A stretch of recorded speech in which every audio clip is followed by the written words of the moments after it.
How to overcome the fear of selling. It's a stranger thing, but a lot of us don't like asking for money for our time.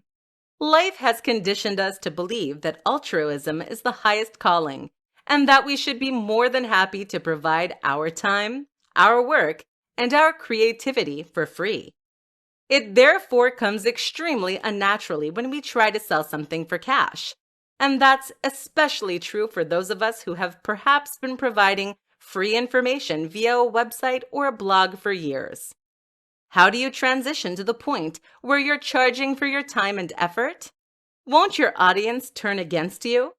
And is your product really worth that much? While giving things away for free is a nice idea, it's a pretty useless business model as it goes. In order to make a living doing what you love, you need to be willing to charge, and that means overcoming the fear of selling. Here's what you need to do. First, buy. Spend time in the shoes of your audience by buying the products that you are competing with. See what they are offering and see what it feels like. Do you feel like you got good value? And importantly, is this the kind of value you can offer? If the answer is yes, and if that seller is still popular, then chances are that you can charge for what you're doing too. You can also make yourself feel better about this by making sure you put your all into that project. Pull out all the stops to make this something truly great, and that way you can sell with absolute confidence that your audience will be happy with what they receive. Another important step is to run a trial of sorts. This is something that a lot of people never consider, which is a big mistake seeing as sales platforms have a habit of going wrong. If you have a product or a service and you spend months generating pre-orders, you risk a huge catastrophe if those orders aren't automatically fulfilled once your product is set to live. To make sure this doesn't happen, have a test run and try buying from yourself or getting friends and family to do so. This way, you can see that everything is running smoothly, so at least you won't need to worry about that. If you are still anxious, you can also try offering a smaller product to begin with. That might mean selling a very small report or training program for $10 instead of selling an ebook or online course for $90. This is a great way to get your feet wet and to get a feel for selling. Once you see how positive the reaction is, you'll have no qualms about working on your next, bigger follow-up project. Finally, if you still have the fear, consider accepting pre-orders for an unfinished product. This is excellent as it forces you to build the product and try. Wait for a moment of courage, announce that you are taking pre-orders, and then go for it. How to use giveaways to boost your online sales. If you want to make more money, then you need to give more away for free. This sounds contradictory, right? Sure, I get that. But in fact, this is one of the truest principles of selling, and it's for very good reason. In this presentation, we're going to discuss why that is. A free taste. Too many sellers make the mistake of thinking that people will buy their products because they tell them to. But here's the thing. You're not a particularly objective source of information.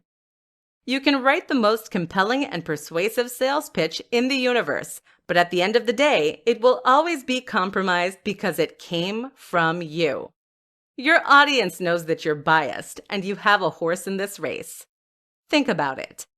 If someone came up to you and told you that they had the best watch in the world, that was more objectively beautiful than any other watch, and would keep the time perfectly, would you buy from them?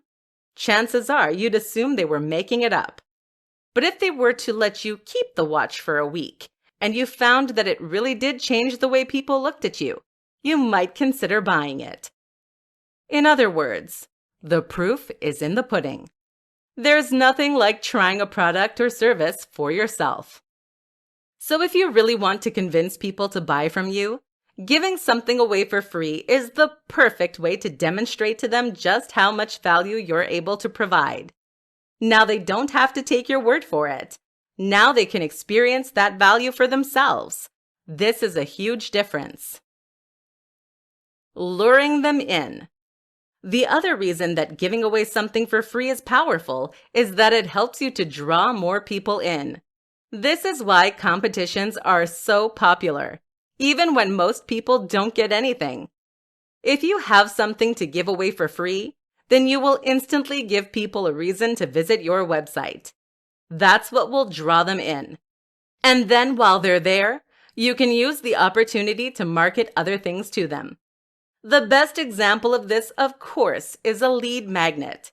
This is a freebie that you give away in exchange for an email address. You use this to acquire email addresses, and then you sell to them. A sense of obligation. The other reason that freebies work so well is that they create goodwill. When you give something away for free, people will feel obligated to you. You did them a solid, and now they want to do the same thing back. In fact, studies suggest that we are driven by the desire to give something back that is twice the value of what we received, thereby paying off the social debt. This is why many store owners in the Middle East will begin their negotiations by offering you a nice cup of tea and giving your kids a free gift. Learn from them. How to use webinars to boost online sales.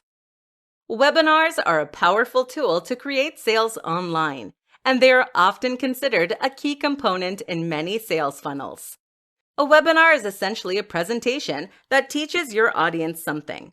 This can be a presentation in which you directly communicate with your audience and explain a topic, or show them how to do something.